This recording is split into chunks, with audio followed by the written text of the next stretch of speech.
Oh boy! Oh boy! Daddy's running late. I'm trying to be hype, but now I just killed my complete monitor. that time that Steve everything. referred to himself as daddy. Yeah. This new plug-in outlet I have, if I barely touch it, it kills everything. So that's that's just been kind of how the day has gone. So it's fantastic. People, please forgive me for my sins. I was wondering if you pushed it over like you apparently did last night when you found out you were your favorite class. No, I didn't. But welcome to the Better Late Than Never Flycast. I am really sorry. I'm Steve. That's John. He's got shit together. I don't. Ah! Okay. I'm not sure that I have shit together, but you know that's cool. I'll take it. I'll take the compliment. Yeah, we are a little late today, later than normal, but hey, no worries. We'll just go a little long. It's not that big of a deal. We started here roughly 6:50, so we'll end roughly 7:50. So not that big a deal. But yeah, this is our weekly podcast. Anybody who's new, welcome. Thanks for hanging out with us. If you're watching, we'll have this on YouTube, on Apple Podcasts, on Spotify, and of course live right here every week on Twitch. So thanks so much for hanging out with us. We are just a couple of nerdy DMs who love playing D&D, have a lot of D&D experience, and decided we were going to go ahead and make a podcast about it. So we've been having a lot of fun. It gives us an excuse to hang out and just talk about things we like. Exactly, you know, we've got a decent little community of people who like to ask questions too, and this way we get to answer them in a little bit more formal and recorded format, so it's always there, and you know, hopefully it edifies somebody else as well, and we can be entertaining. So that's all. We've been having a lot of fun the past few weeks doing these different versus topics. You know, we've been talking about different ideas of, you know, running the game different ways, kind of highlighting some of the differences between me and Steve. While we have a lot of similarities, have a lot of differences, which we've been able to highlight the past few weeks. But this week, this is episode number 5. I think that means we've made it. We're like an actual podcast doing actual things. Right. I actually got an alert that our actual downloads have reached double digits at this point. Seriously? That's not streams, that's downloads. So that's really interesting. That's kind of cool. That is really interesting, yeah. Yeah, to celebrate, I think we've decided we're going to do a ranking topic this week, and I think we've kind of decided we'll try and make this every 5 episode we'll have a ranking topic.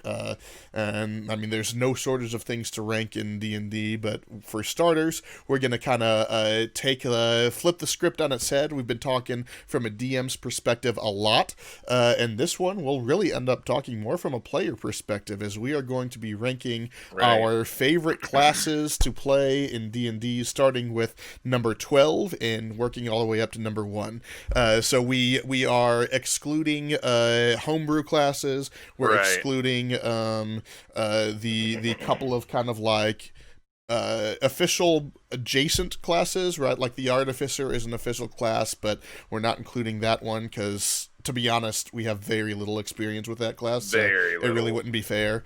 And I know with Critical Role kind of being allowed into the fold of official D&D canon and lore, the Bloodhunter class is kind of official now, but we're not including that one either. We have some experience with it, but decided to leave that out. We're leaving out my homebrew class of the Nomad, just sticking to the Player's Handbook 12 classes.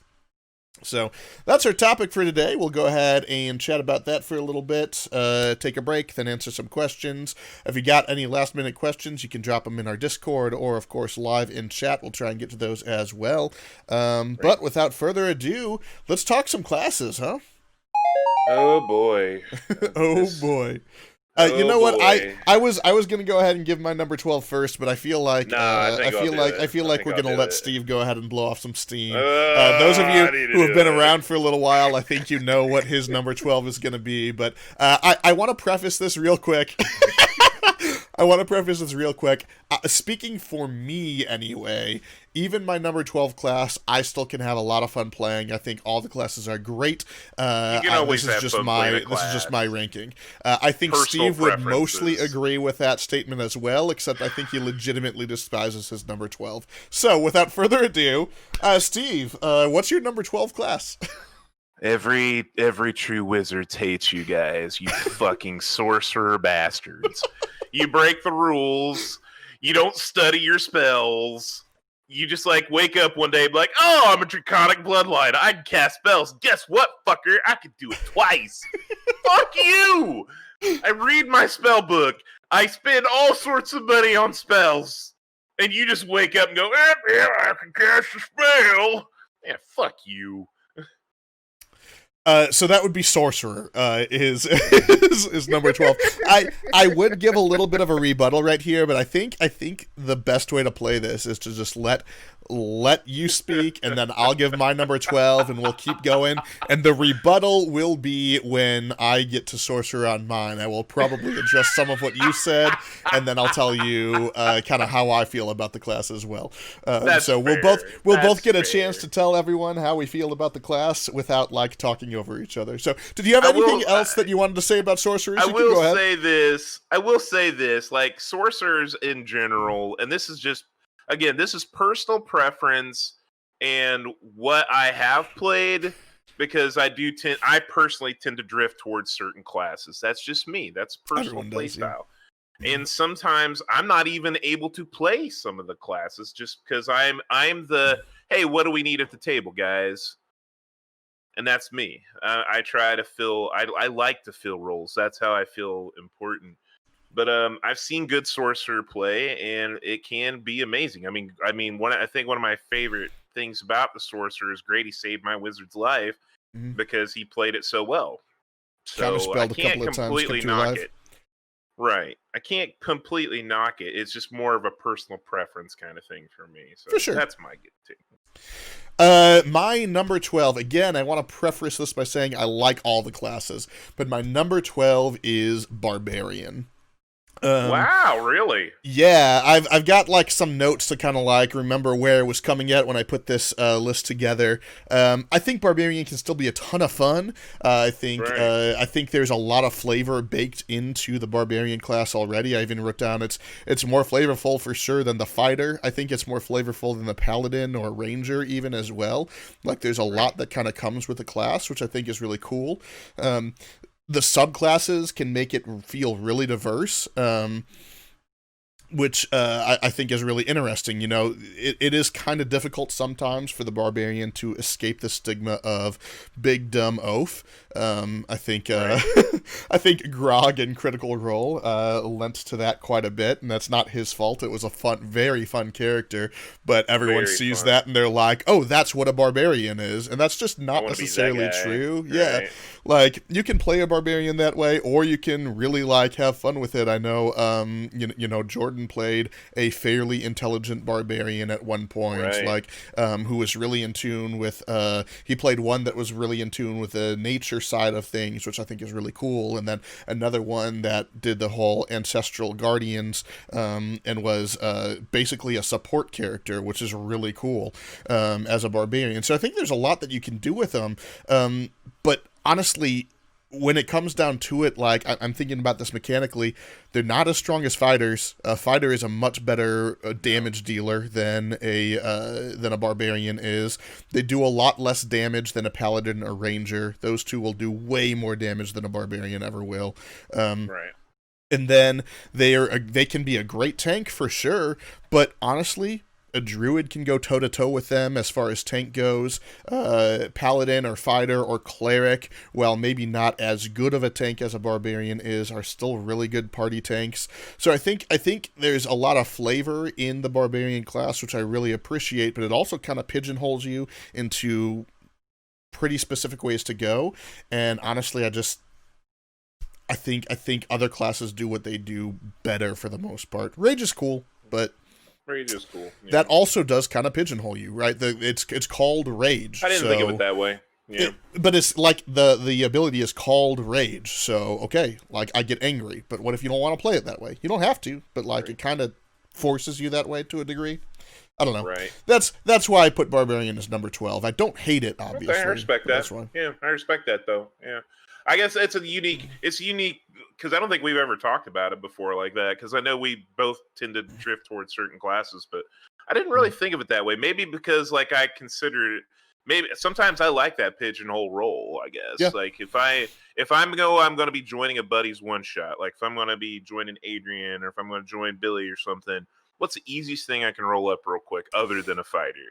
Right. Half a work Barbarian. Well, and even then, it's only some fighters that are that easy. You know what I mean? Like, the Barbarian, you have, not only do you have your party role, you also have your personality and your backstory right in there. Right. Like, so I get that, yeah. I literally play Hulk Hogan. Yeah. And it is amazing. Yeah.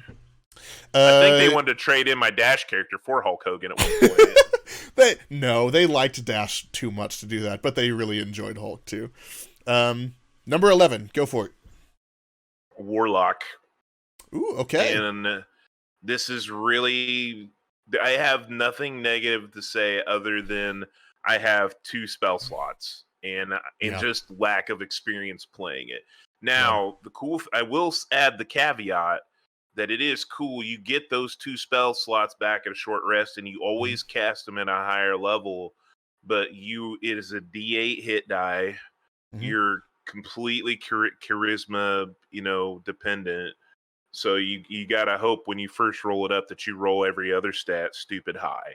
So, but what I like about it is there's a lot of things you can do story-wise with the Warlock. You can write something completely inane or something that's like drawn out backstory-wise. Like, why did you have to serve this patron? There's a lot of role play potential there. So that's where that's the only reason why I'm putting it so low is I just don't ever play them. I've never had. I come to the table and go, "Hey guys, what do we need?" I can't say that anybody's going, "Hey, we need a Warlock." Yeah, because you never need a Warlock, right? Yeah. No, you never need a Warlock. So that's why. It's just literally that reason. My number 11 is actually the exact same. It's Warlock. Holy cow! and I mean, you hit the nail on the head with a lot of my reasons as well. I said they're dripping with flavor. They're the most flavorful class out of the box right there, and I think that's really cool. I think that's amazing.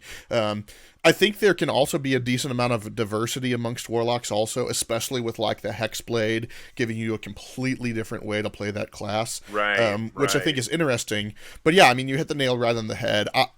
Getting spells back at a short rest is great. Casting them always at a higher level is cool. It sets them apart from other casters, but man, you get three slots at like level, I don't remember what level it is, but you eventually get a 3rd slot, and then you do get like you eventually get like a 6th or 7th level spell that you can cast like once a day for free or something like that. But like even at level 20, you have basically like 5 spell slots, and that's just, man, that makes it really difficult to say that they're a good caster. Right. What they do, like they fill kind of this niche role fairly well, but they're a charismatic character who's never going to be as charismatic as your bard. They're a spellcaster who's never going to be as good of a controller or damage dealer as your sorcerer or wizard or cleric or bard or druid. Like there's a lot of fun flavor there, but mechanically wise, it's just not good enough. And you can still have a lot of fun with it, but that's just kind of why I have them at number 11. Also, and this isn't necessarily the class's fault, more the player's fault, I can list 0 Warlocks that I have ever seen that do not end up becoming just, I cast Eldritch Blast. Like, every day. I mean, why would you not? Like, and I know, and that's I mean, yeah, it's powerful, I guess, but I just it's frustrating that like there is some diversity in there, but Right. everyone then ends up doing the It's same kind of thing. forcing you to be ranged regardless. Even if you Yeah, take Hexblade, yeah, like at a D8 hit die with armor restrictions, what are you going to do? yeah, You're yeah. I going mean, to stand back and cast Eldritch Blast. Tracy's reminding us about like the heal bot that she's going to be playing. Yeah, But again, there's that there's warlock, which I that think is one. cool, but like there's that one and Hexblade that kind of break the mold, and that's why I say there is some diversity. But even that one is going to have Eldritch Blast, I guarantee it, unless she intentionally doesn't choose it. But we all know that's the best choice, which is kind of frustrating. Right. It's definitely flavorful, but yeah, I'm Yeah. 100% on board with what you said. All right, number 10. Yeah, this was tough for me because I Yeah. kind of went back and forth on this, and this is only again because I never get to play it. Mm-hmm. Rogue. Oh wow, Rogue so I low. never get to, again. This is more like I never get to play it, Yeah, and yeah. because like rogues are, they have a very specific niche in the group. Mm-hmm. They can be very good to do like role play stuff with if Mm-hmm. your DM lets you rob things, but that's not Yeah. always the case. Depending on where you're at in a story. I mean, I know Brent was kind of frustrated at one point because he's like, I want a spy network. And I'm like, we're so far along in the story. I'm like, where am I going to put this? Like, Yeah. I couldn't. There just wasn't anywhere for me to put it. So I, was just trying to, make the best of the situation and without trying to take away. The rogues have some cool mechanics. They are literally, I stab you and I walk away. It's Yeah. very cliche, but they do have some cool, like, other classes, like, the spellcaster one. I can't even fucking Oh, remember it, but cantrips, sure. Yeah, yeah. Mastermind has a lot of cool things to it that are out of combat. But when I think of rogue, I think of, I sneak, I stealth, I hide, I look for traps, I stab. That's it. And Fair that's and enough. that's and then again, that's because I don't ever play them. So Yep. I will again. I'm gonna just hold on to my comments until I get to Rogue, because my number 10 is not Rogue. My number 10. This is gonna be a little shocking. Probably to you, for sure, because I know this one's gonna be pretty high up for you. Paladin. really, Paladin is my number 10. that is very shocking. Yeah. Actually, That is very shocking. Again, I like playing all these classes. I have fun with all these classes. And you played such a hell of a one. One of my probably 3 favorite characters was a paladin. It's a lot of fun to smite everything. You can do a crap ton of damage. Find Steed is one of the best spells. It's amazing to combo that and just do a crazy ton of damage and then run away and like no one can do anything about it. And then if you pick up that one feat, like they can't even target your mount anymore. Like it's amazing. It's great. But that said, there's very little diversity among paladins. Like, have you ever seen a paladin that is not generic holy warrior? It just doesn't really exist. Like, I mean, I know. Mine. I think mine isn't. I guess Dash is a little different, but Yeah, that's he's so rare to see something like that. We're not in a committed relationship. Yeah, I just. Yeah, I there's just not a ton of diversity there. If you're picking a paladin, everyone knows what you are. It's very difficult sometimes to kind of avoid the trope that every paladin falls into of being the fun-spoiling rules follower. Like you definitely don't have to play a paladin that way, but they all seem to kind of like push in that direction even now.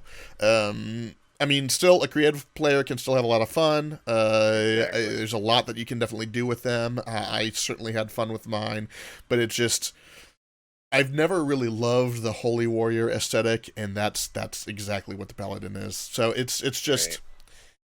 it's another thing kind of with a barbarian of there's a lot baked into that class already, and if you want to do something a little different, you can do that with paladin, but fighter's better for it. You know what I mean?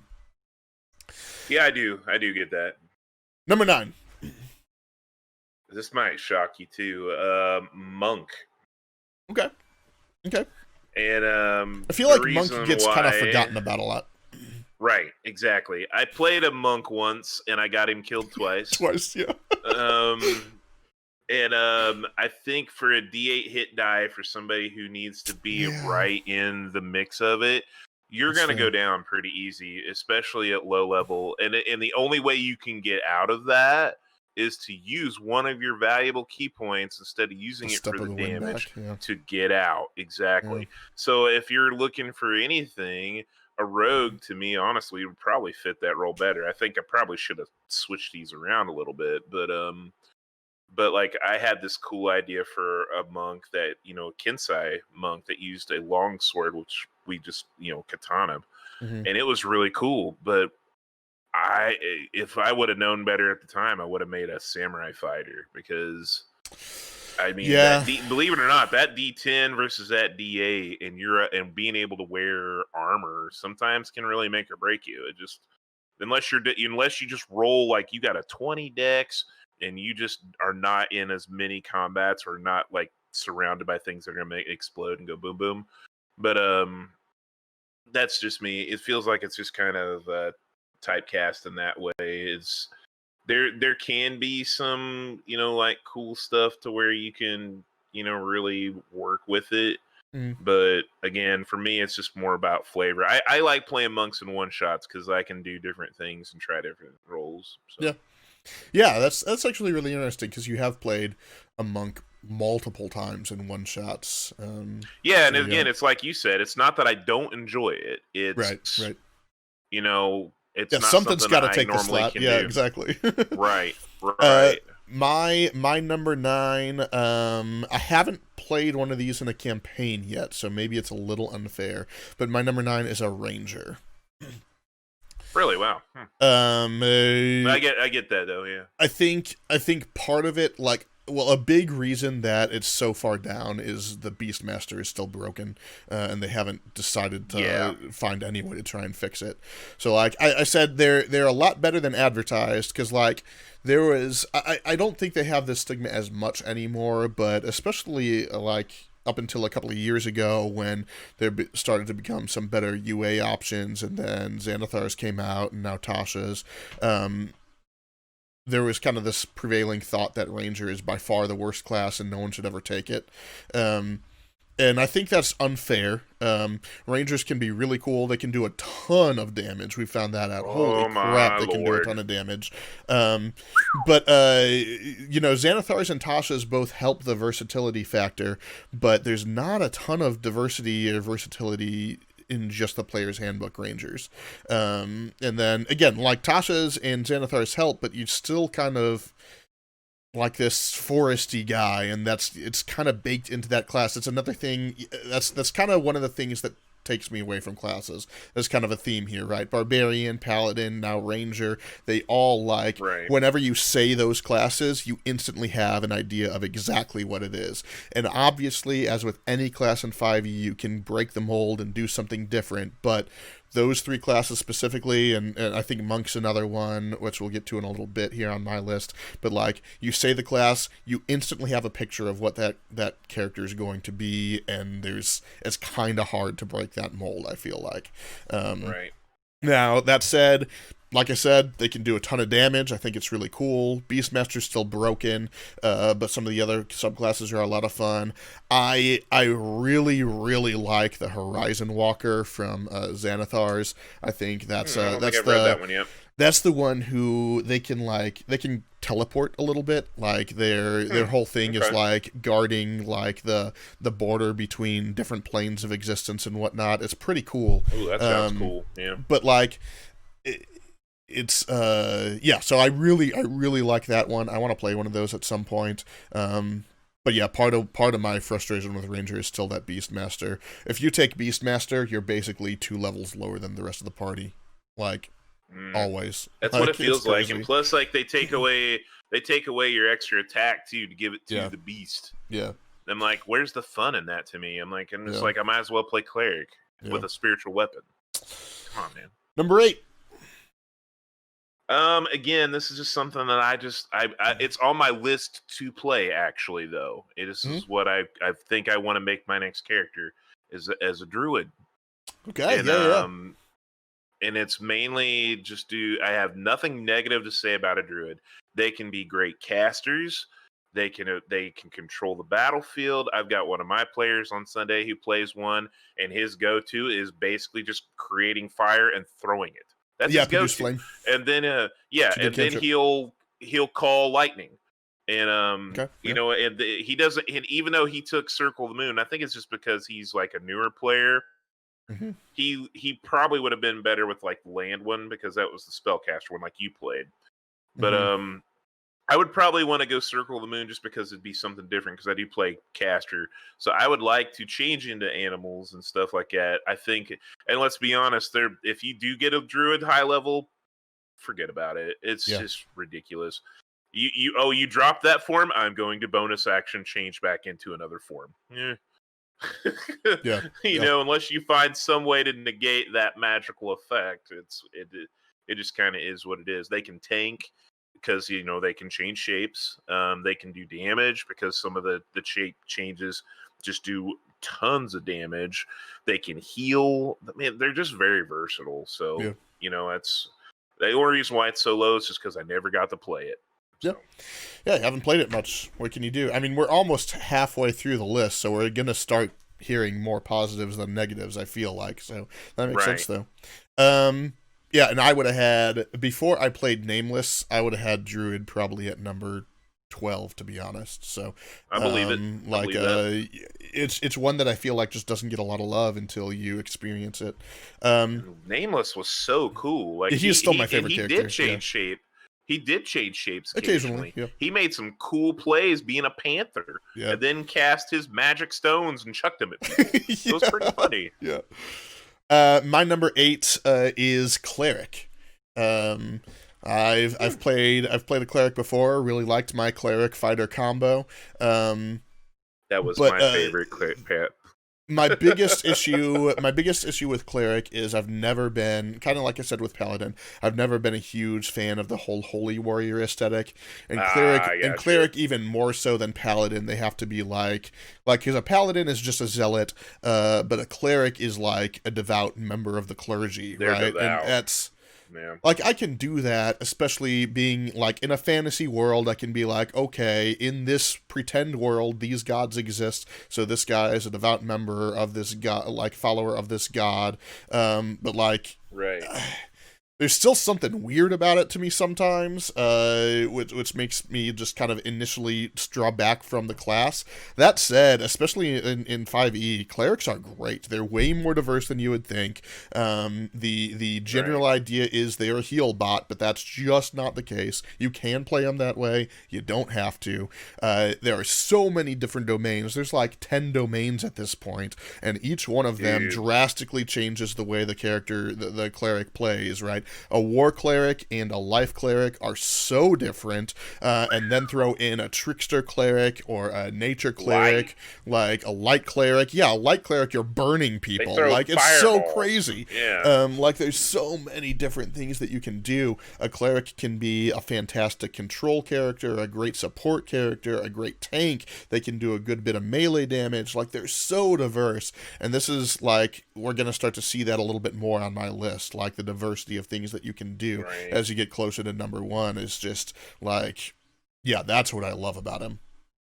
So, yeah, we're starting to get into ones that like I said, I like all of them, but we're starting to get into ones that I think now we're getting really into the ones that we're like, we get more experience at playing. So yeah. Number 7, Barbarian. Okay. Barbarian for me, because it's a ease of class for me. Like, and I think the person who makes it fun for me is Trevor. Trevor playing his barbarians is so much fun to DM for, because like we give him a hard time because that's what he mainly plays, but he takes the stupid and makes it smart. Right. I don't know how better to put it than he takes the stupid and he makes it smart. He makes it witty, makes it funny. And then because he's a smart guy, so he does a really good job of playing an idiot while accidentally being intelligent. Like it's fairly entertaining. Yeah. Jordan's barbarians are hilarious as well. Like Yeah. they make me want to play that class because, Mm-hmm. well, what do we need at the table? We could use some meat. All right, well, let me roll up a totem bear, a barbarian, Mm-hmm. or for me that's a go-to. Now there's other people who like other ones. I think Frenzy can be fun. The one that Jordan played had a lot of utility to it. He's Mm-hmm. a great tank. And those are the things that if I can make that character quickly, I know that I can produce a lot of threat because I'm still going to do decent damage.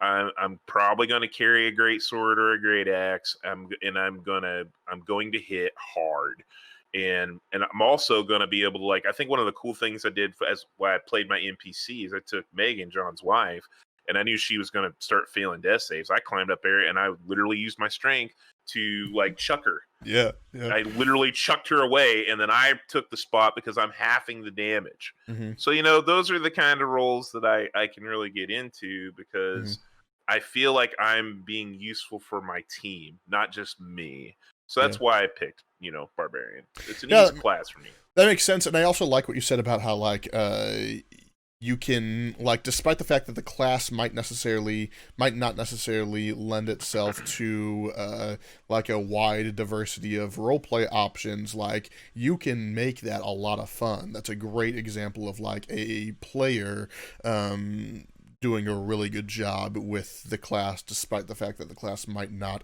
innately give you as much to work with as you would originally think. With Jimmy and some of the stuff that Jordan has done too. So cool. Number 7, right? Yeah. Honestly, looking at the time here, I think we're gonna have to make this a 2-parter. Save. I don't know. Do you want to finish the list today and save the questions for next week, or do we want to stop at 7 and take questions and then do 6 through 1 next week? You want to stop at 7? I don't know. Up to you, man. I mean, we can. Why don't we stop at 7? We'll take some questions from everybody. I don't know, man. Yeah, let's do that. Does that sound fair? Yeah. I'll do my number 7. We'll run a quick break, and then we'll take some questions, and we'll do 6 through 1 next week. Okay. So my number 7 is Monk. It is, I haven't played a ton of them. I've had a lot of fun with the ones that I have played. I said, like, out of the box, I feel like it's the second most flavorful class right behind Warlock. Right. Just because, like, I mean, there's nothing quite like the Monk in 5e. Most of D&D is built around, like, Western fantasy, and Monk is kind of the one thing that doesn't really fit that. It's the one thing that's like it's Eastern, like it's that martial arts. It's that very very like Japanese influence and whatnot. Whereas most of it is like a very European influence, and I think that's really cool. It brings something completely different to the table. I love that it's the one class that requires no equipment whatsoever. Even a barbarian wants his axe or whatever his weapon is. It's the one class that's just like, no equipment, I'm just gonna kick your ass. Shadow monks are super awesome. Monks multi-class with rogue so well. I had one build once that was a shadow monk / rogue. That's so cool, man. That's literally a ninja. That's pretty awesome. And I think, a lot of martial classes can kind of get into this rut where it's just, I stand there and hit it with my sword. Okay, next round, I stand there and hit it with my sword. And that's all they do. With a monk, you at least get like 4 attacks in a turn, which is really cool. You have so much extra movement that you can kind of move around the battlefield. You can go ahead and spend a key point to Step of the Wind, so you can go wherever you want to, or take the mobile feed or whatever. Which I think is pretty fun. You can kind of throw some buffs and debuffs with the Stunning Strike and some of the other stuff that you can do potentially as a monk. DCs are so low, though. Fair, but like it's tied in with your wisdom, which also aids your armor class. So like that's really the second stat that you should be increasing anyway. Like, like with their amount of attacks and their movement, it makes them the perfect martial character anyway to take out minions, right? Like you've got a boss fight, and there's the boss who's just a sponge of hit points, and then there's 10 like little imps or something that each have like 20 hit points. Yeah. The monk can just run around and knock out each one of those, and let the paladin go hit the big guy. Yeah, which I think is really cool. Like it gives them a specific place in the party.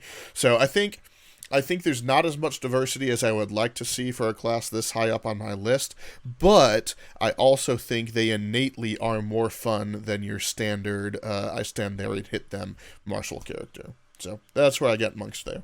We did get a request to finish the list. You just want to finish it and we'll field questions?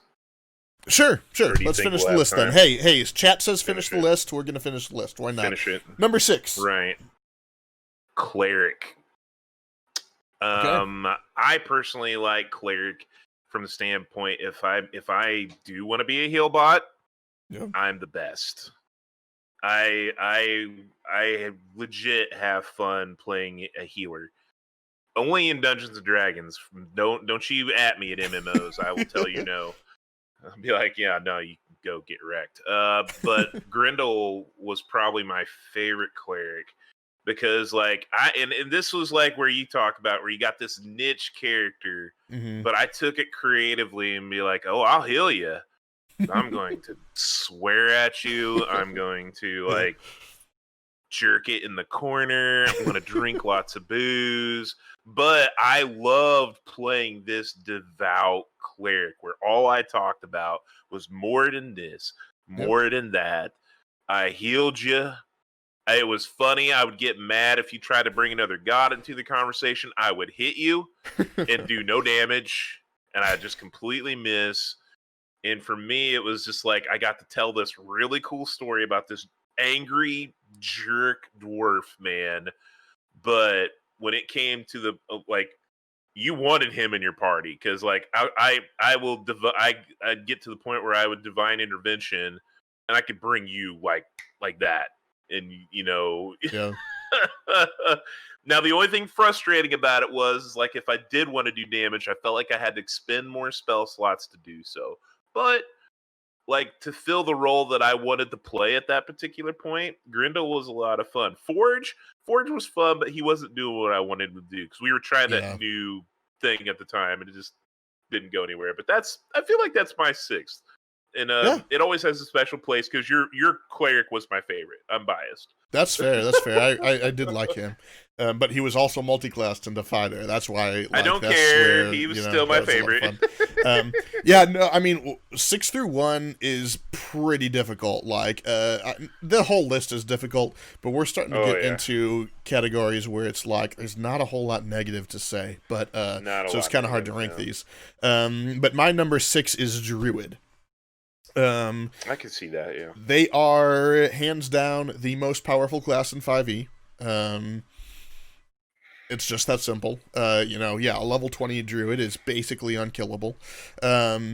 They, like I said, before I played one, they probably would have been down at number 12, but like having played one, I can tell they're more than just a furry. They're more than just a tree hugger. They can be played in really unique ways. No one else can do what they do, right? Like there's no other class. Like you can polymorph someone to become an animal or whatever, but that's really not the same as their wild shape. Plus druids, like I was actually talking about it with the crew last night a little bit, like they get so many summon abilities. Like that's the class where it's like, yeah, I want 15 wolf tokens, thank you very much. Like it's crazy how much that they get to do. Plus they can also wild shape themselves. Plus they're full casters. They are the only caster that's technically like gets more spells and is more of a caster, I guess, than the druid is the wizard, and it's not by much. The druid is basically the nature equivalent of the arcane wizard. Depending on which route you take, which subclass you take. Out of combat, they might not have like the same skills that like the bard or rogue does, but like their wild shape ability lets them do so many crazy creative things, I actually remember in the home game when you guys were going in to face Crevathan, and there was just like a 120-foot hole in the ground, and the party's like, I don't know how to get down there. Well, the druid just turned into a giant spider, spun a web, and let you all down the web. Like, that's brilliant. I love that. You can use familiars to try and infiltrate places, or the druid can just wild shape into a flea or something. I think that's super cool. Just their abilities, and I was always wary of them because I don't love the idea. Like, that's another aesthetic that I don't love, is the I turn into an animal. Like, I'm like, oh, that's lame. But the utility of it is cool, and the fact that you can play a druid who's not always wild shaping is amazing. Like, I love the Circle of the Land, even though Moon is technically the most powerful. It was really fun seeing the wildfire druid, the one that does like I can't remember what it's called, but the one that the shepherd, I think, is what it's called, is pretty cool. So there's some really cool ways you can play a druid. Number 5. Paladin. Mm-hmm. I like Paladin, and this interesting. This used to be higher on your list, I feel like. It used to be. It used to be, because I'll do a brief story. My first major character in Dungeons and Dragons that I fell in love with was when I was a teenager. I was Rowan Lionheart, lawful good paladin of Paladine. And I played that role. I was like, but back then rules were, we played them loose. We were kids. Yeah. But paladins have, to me, they can fill tank. They can also fill damage. It just really depends on how you play it. Like when I remade Dash, it was a nightmare for those first early levels. Once I got to 5, hey David. Once I got to 5, that's when things started to click. I was like, if I can just make it to 7, I'll be a happy camper. And it showed, because our last home game, everything finally started to pay off. I finally felt like I was helping the team, because I'm like, stay near me. Like, most of the time people are like, no, we don't want to be anywhere near the tank. Yes, you do.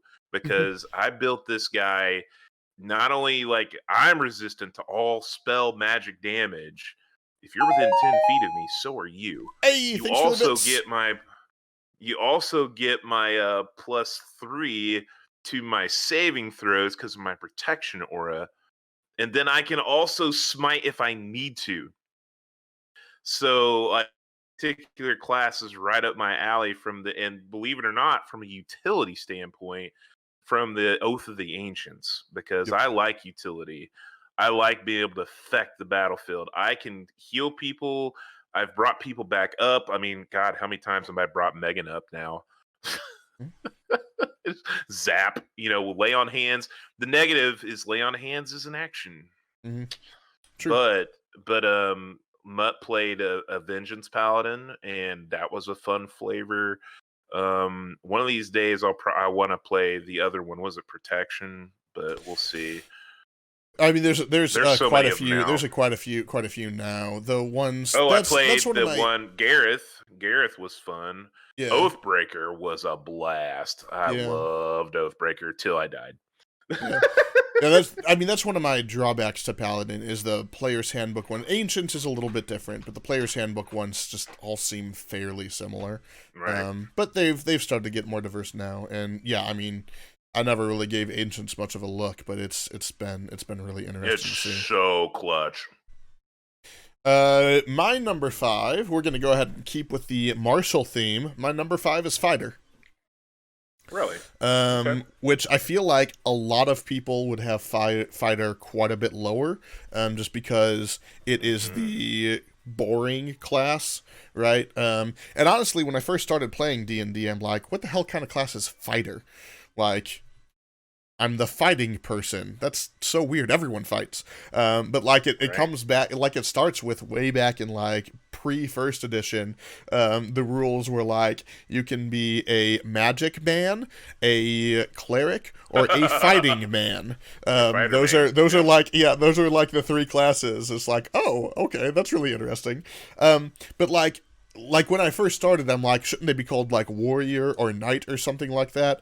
But this is actually why I love fighter. Is no, they're a fighter because it encompasses so much. They're way more fun than you would think. First of all, they're the most powerful martial class, hands down. They might not necessarily innately do as much damage as the paladin and the ranger on every attack, but they get so many attacks and they have so many things that they can do.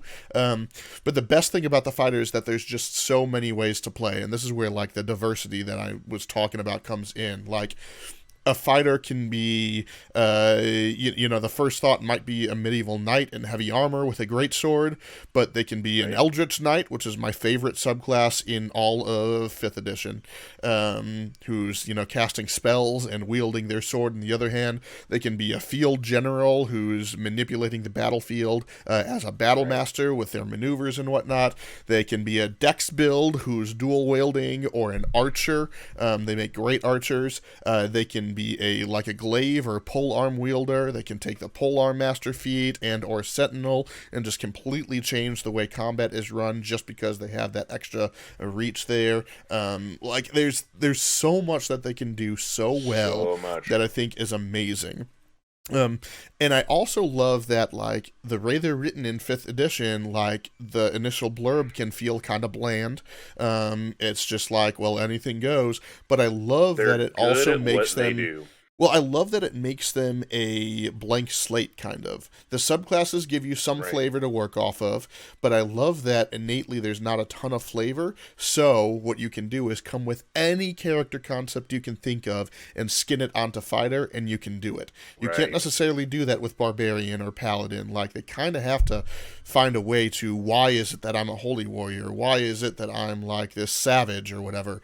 But a fighter, literally anything that you think of, you can make be a fighter. Soldier. Which, yeah, I think that's so much fun. It lends yourself to so much more creativity. You can do literally anything with it. That's why I love them. I think they're so cool. That 4 literally leans into my number 4. Okay, go for it. Fighter. All right, love it. Is fighter. Love it. Because my 4 and my 3 literally are blending together. Because I can't really do much more explaining on fighter than what you did, other than like blending some of the blending of fighter. I mean, Dristu Warden is like the best Dristu Warden builds I've seen. Like when I've seen some of like Chris Perkins make him, he had to make a level 9 fighter or level 9 Drist. He was like 3 levels ranger. Everything else was fighter. Fighter has been given so much love in this edition for good reasons. You may not be able to talk your way out of a jam. You may not be able to be the best negotiator. You know what you're going to do? You're going to fuck shit up. You know why? Because you're going to get in there, just like you said, and you're going to hit him. You're going to hit him again. Then you're going to action Sergey, and you're going to hit him some more. You're good at what you do. So if you're in a dungeon delving campaign, if you're looking to something to fill that role, I mean, a sword and board fighter is still legit. Not to mention, if your DM lets you take just the starting equipment on your characters, you're a walking armory at level 1. Yep.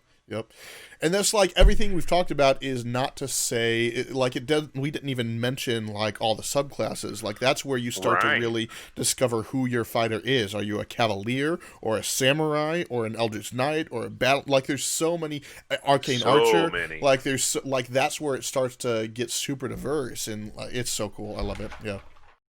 I won't touch much on that because that literally you hit everything. My number 4, and here we're gonna hit a little bit of rebuttal, is Rogue. I freaking love Rogue. It is my favorite martial class. They are a specialist that's more versatile than you think. I absolutely love the traditional Rogue aesthetic. I know they can be kind of like edgelordy, and I kind of like a touch of that. I don't want to go full Waylander, I cut off my arm, but but I do kind of like a dab of that, and I know that they can kind of be difficult to escape the like sneak murder thief stereotype, but I like some of that aesthetic in there. I always have. I am, after all, Grady's brother. Right. Of course I like the rogue This doesn't aesthetic. shock me at all, actually. But Yeah. I think part of it too is anytime that I play like a video game RPG, rogue is always where I initially gravitate to, because you always need somebody to be able to sneak around. You always need somebody to be able to pick a lock. You always need those things.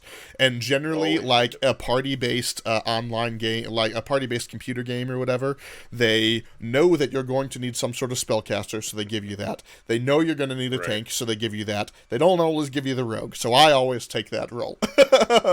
So that's that's part of why I love them, I think, so much. But like in 5e, I think they're really good because you don't have to stick to that stereotype. They get this expertise, and you can put that in whatever you want it to be. So while they can be the best stealth guy in the world, they could instead be the best smooth talker in the world, or the best acrobat in the world, or whatever. But whatever it is that they choose to do, they're better at anyone else in the party, except for maybe the bard, because they also get expertise.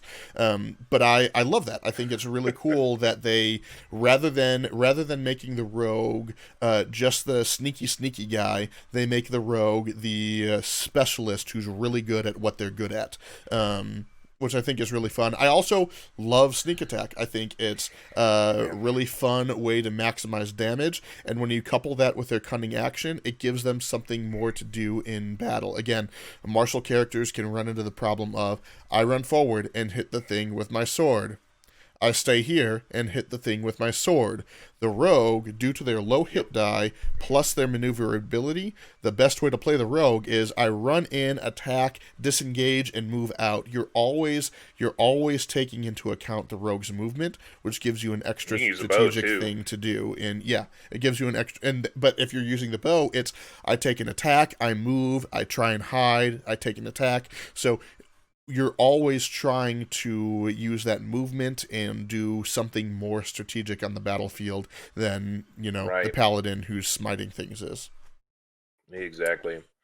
Number 3. And this is going to make total sense. Ranger. Yeah. Because, again, Ranger is one of those classes that I didn't realize everything they could do until I played them. You can tank as a Ranger. It's a D10. Yep. You can wear a pretty, a good medium-sized armor and wear a shield and be tanky. You just can. You can be an archer. You can be a dual wielder. You can also be a support character. I can't tell you how many times I cast a spell just to keep people up. Yeah. There's so much you can do. When I played my hunter, and you guys mostly know my playstyle. I don't normally always play for damage sakes. It's not normally my thing. But Dalton, fuck. my Ranger fighter combo, a freaking beast. Like I still can't get over how much at least single target DPS I could do. And even then, when I could like shoot arrows into the sky and let them rain down, that was still fairly effective. Yeah. The only reason why I didn't do that more is because we had so many melee characters. Yeah. I didn't want to hurt them. But there was a lot of, I could heal people. I don't think my charisma was okay. And, I played it. At first, I built him to be a dual wielder. And then I built him with the fighter levels. I took archery. So I was literally able to do both those things. So, like, if somebody got in my grill, this goes back to fighter, I'm like, all right, I stow my bow. I pull out twin swords. I still fucked them up, folks. I'd get 2 attacks, a bonus attack, action surge. You get the rest. So Ranger is definitely my number 3. Yeah. That's fair. I like it. My number 3, Wizard. Wizard. Do you think it was going to be higher? Yeah. Okay. I mean, 1, 2, and 3 are really hard to place. 1, 2, and 3 are my 3 favorite for sure. Obviously. But Wizard's the second most powerful class behind the Druid, obviously.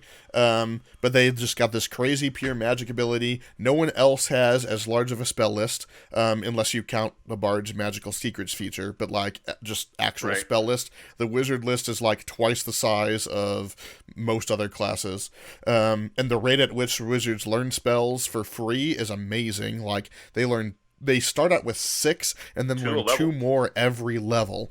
And then add on to that, if you just find a scroll, you can learn another spell. Like, it's insane. Like, I think that's amazing.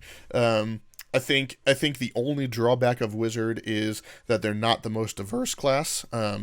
Every subclass is more or less the same. You get little differences, right? Like the portent rolls for the Divination Wizard, or enchantment can do some cool things, but honestly, like, that might affect things every couple sessions or so.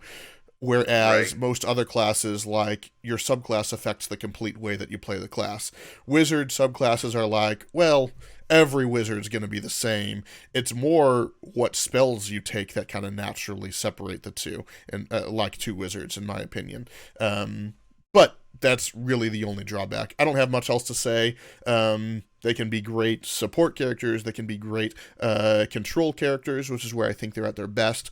They can be great damage characters. Right. Yeah, I love Wizard. That's all I have to say about that. Number 2. Oh, but my number 2 is Wizard. Yep. Because wizards always need money, and fuck them sorcerers. I can't fucking stand them. There's some kind of God's perverse creations. I don't know. Seriously though, Wizard. I've had the most fun with Wizard. Maybe not necessarily from a gameplay standpoint, but from a roleplay standpoint. Because I get to play this pervy old man version of myself. It's fucking great. But yeah, they can tank a little bit. We found that out with my wizard. Yeah, an Abjuration Wizard actually can. That's probably the one that every single encounter plays differently than other wizards. So I guess that's where some diversity comes in. I was able to tank a little bit, so that way I didn't feel like Megan had to go in and just automatically just be like, I take 3 hits and then I'm down. Yeah. Like, fudge nuggets. So I'm like, I got this shield. I've got really good con. I can cast fire in your face, literally. So, and Vac definitely is my blaster wizard / controller. So I like playing him occasionally. He's definitely one of my go-to characters. Like, if I need something right now, and I don't want to, like, oh, we got plenty of meat. We need magic. You're getting good old Vac Stormcrow, evocation wizard, loves girls named Rachel, and potatoes. Well, you've played him so much, and he showed up as NPCs too. Like, you just know that character so well. It's so easy to just pull him in whenever. Yeah. My number 2 is Bard. I'm a little shocked it didn't end up getting my number 1 slot, but it's my number 2 is Bard. I am too. Look, 5e Bard is just so good. They've been, like, Bard is kind of the butt of the joke in so many mediums, and I love that 5e did them so well. They were like, you know what, we're gonna make you regret thinking that Bards are a joke. They're the most versatile class. They're always useful. They're always the best at what they do. Just like Rogue, they get expertise and stuff, so whatever they choose to have expertise in, there's no one in the party that's better than them at what they're going to do. They're absurdly diverse. You can be, like, even just the player's handbook subclasses, you can be a lore bard, which makes you potentially the best caster in the game. When, you know, if you take counterspell, you're going to be the best counterspeller. You'll get access to those magical secrets early. Magical Secrets is probably the best feature in the game because you can literally pick from every spell, not just in your class. Like, that's amazing. That's so cool. And you get to do it 3 times, I think like 4 or 5 if you take lore. Or you can go Valor Bard, in which case you're like legitimately a martial character. Like, you're a fighter, basically, except that you're also a full caster. It's like being an Eldritch Knight, but where an Eldritch Knight is a fighter first, which has a little bit of extra magic, the Valor Bard is a full caster who also is almost as strong of a fighter as like a ranger is, which is absolutely crazy. That's so cool. And then you take in, like, almost, not quite, but then you also take into account some of the other subclasses. Glamour is super cool. Whispers is really flavorful. Like, Bard is so much fun, and you can do literally anything. Jack of all trades is great. Expertise, yeah, all that stuff. They're the most well-rounded class, they're the most diverse class, and they're just a lot of fun to play. Speaking of Bard, number 1. Ladies and gentlemen, may I present to you Dash Motherfucking Wilder! I love bards! Bardy Bard! Bard! I play Valor Bard. I actually don't go lore. I go Valor Bard because I originally, when I made him, I wanted to go full Bard. Or full, like, lore Bard, caster-wise. Yeah. And we had a need. We lost a player. When I turned him Valor, honestly, it was the best thing I did because I saw the potential. You needed an archer, I got you. You need somebody to take a shot or two, I got you. I'm wearing this breastplate and this shield. You need a caster, dude, I'm on it. I've got the control of this battlefield. You need a healer, there. You need somebody to charm the pants off this Duchess and make a fool out of some jackass who just joined your table. I'm your guy. Literally can do anything. Like when they say jack of all trades, they mean it. Yeah. You're a skill monkey. Mm-hmm. You can fight. You can cast. In it, like I think I took a feat in the beginning so I could get like Firebolt. I took a sorceress origin background so I get a free 1-level spell a day I could cast, and I could cast all these sorcerer like cantrips, so I could damage people literally with Firebolts if I didn't want to use a bow. By the time I was level 5, the bow was a better option because I could shoot it twice. Yep. And I had a decent dexterity score. So, like, if something got in my grill, I'm stabbing it. If somebody came up too close to me and the caster, me and that caster are out of there. I am bamfing us both out of there. I'm going to use Thunderous Step. I'm going to use Dimension Door. I literally Dimension Door me and the rogue in this underground thing to get a god weapon for our barbarian. No encounter. I rest my case. Yeah. I mean, I feel like I did something similar like that with Xander. Mm-hmm. I can't remember exactly what happened, but yeah. I mean, like between expertise, making them the best that there is at what they do, and jack of all trades, making them bad at nothing. Like it's just great. That leaves my number 1. My favorite class, and this I did not just put it this way to annoy Steve, but legitimately my favorite class is Sorcerer. It's accurate though. I actually do absolutely love Sorcerer. I love playing a caster that can literally break all the rules. They are the closest thing to a true glass cannon, which I think is really entertaining. The idea really that like while a wizard can certainly do damage spells and whatnot, a sorcerer is all about them damn elemental damage spells, crazy magic stuff going off, blowing up all over the place. Like that's the idea behind the sorcerer. Being able to use those sorcery points is amazing. Being able to cast Hold Person on someone, then spend some sorcery points to give them disadvantage on that roll. Then more sorcery points to then Firebolt to the now stunned target is just like, that's so cool. That's so satisfying. Their spell list is smaller than Wizard, but they kind of focus in more on that damage stuff. And they have all the damage spells they'll ever need. They get more cantrips than anyone. They get like 8 cantrips or something absurd like that as they get higher in their levels. It's amazing. They still get counterspell. They're so good. The only drawback I see to Sorcerer is that the base class is so good and so well thought out that it overshadows the somewhat lackluster subclasses. Right?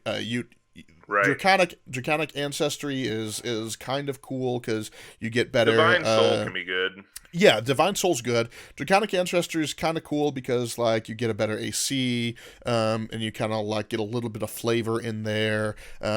Wild Magic is kind of fun to roll on that table, but to be honest, it's just not that great. Yeah, very lackluster. Yeah, Divine Soul is really cool because it gives you cleric spells so you can heal and whatnot. It's a really cool kind of subversion. I think that's great for multi-classing, to be honest. Storm Sorcerer has some cool ideas in it, but I don't think it's really executed all that well.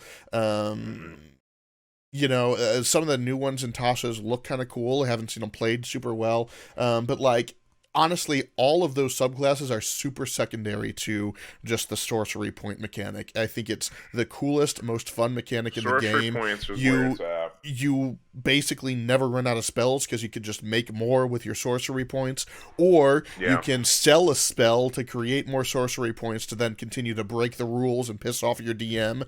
I think sorcerers are super cool. I think they're a great idea. I think it's a wonderful breath of fresh air for casters who don't want to just be a wizard all the time. I think they're amazing. Eventually, I will play one. I know I will. Eventually, and I'll probably enjoy it. I played one the other night, and I had fun with it. Yeah. I think I had more fun with it just the fact that I should have known you were going to do that. right. I really was like, God, please let it be a warlock. I know. Well, that right there is our list of Player's Handbook classes, 12 through 1. You guys go ahead and let us know what your lists are. If you're watching live, you can go ahead and dump your list in Flycast or general in the Discord. If you're watching on YouTube or something, leave a comment for sure. Let us know what your ranking is. I think this is a lot of fun. We'll definitely continue to do these ranking videos. I think they're a lot of fun. We'll try and do them every 5 or so, I think. Next episode, we'll try and remember some of these questions, and when we do the question portion, we'll try and pull for some of these for sure. But yeah, we'll have a different topic next week. In the meantime, I know Steve just started a new job, so his streaming schedule is a little up in the air. But he'll announce for sure when he's streaming. You can catch him once I get over it fixed, at Steve-O the DMO on Twitch. I get it fixed, do you have a Sunday game? I do. But the problem we're running into is I guess we have another Clash game, so I may have to make another one shot. I don't know yet. So either way, but something anyway. So what time do you normally start that? 8 o'clock. Okay, 8 o'clock at Steve-O the DMO Eastern Time on Sunday. We'll have a game over there. Might have something else throughout the week. Who knows? And then on Tuesday, we'll be right back here at the Fly Captain Twitch channel. Is the group that I DM. My group is heading into Tomb of Annihilation, so I gotta brush up on that and kind of get that prepped. But that should be a lot of fun. And then, of course, we'll be right here next week. We'll drop in the Discord what the topic will be when we decide. So thank you guys so much for hanging out with us. Watch some back episodes, whatever, and we'll see you next time. Peace out. A lot of fun.